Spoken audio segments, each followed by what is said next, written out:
கோவையில் மறுமலர்ச்சி மக்கள் இயக்கத்தின் சார்பாக பள்ளி குழந்தைகளிடம் மண்டியிட்டு மன்னிப்பு கேட்கின்ற ஒரு போராட்டத்தை நாங்கள் நடத்தி இருக்கின்றோம். எதுக்கு இந்த போராட்டம் சொன்னா, கட்டாய கல்வி உரிமை சட்டத்தின் சேர்க்கையை இந்த ஆண்டு தமிழ்நாடு அரசு நடத்தவில்லை. மத்திய அரசு இதற்கான பணத்தை கடந்த 3 ஆண்டுகளாக தரவில்லை. இதன் காரணமாக இந்த ஆண்டு 1.5 லட்சம் ஏழை குழந்தைகள் பள்ளிகளில் சேர இயலவில்லை. ஏற்கனவே படித்து வருகின்ற 6 லட்சம் ஏழை குழந்தைகள் பணம் கட்ட முடியாமல் தவிக்கிறார்கள். இதற்கு காரணம் மத்திய அரசும் மாநில அரசும்.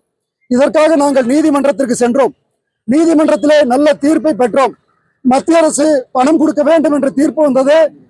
பணம் கொடுப்பதற்காக காலதாமதப்படுத்தாமல் இந்த தீர்ப்பை அமல்படுத்த வேண்டும், உடனடியாக சேர்க்கையை நடத்த வேண்டும் என்று தீர்ப்பு வந்தது. ஆனால் மத்திய அரசு மாநில அரசு 2 அரசுகளும் தீர்ப்பை மதிக்கவில்லை. 60 நாட்களுக்கு மேல் ஆகிவிட்டது தீர்ப்பு வந்து. ஆனாலும் இந்த தீர்ப்பை நிறைவேற்றாத காரணத்தால் லட்சக்கணக்கான குழந்தைகள் கல்வி பாதிக்கப்பட்டிருக்கிறது.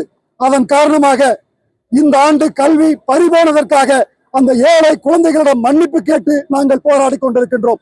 இதற்கான பொறுப்பு பிரதமருக்கும் முதலமைச்சருக்கும் உண்டு.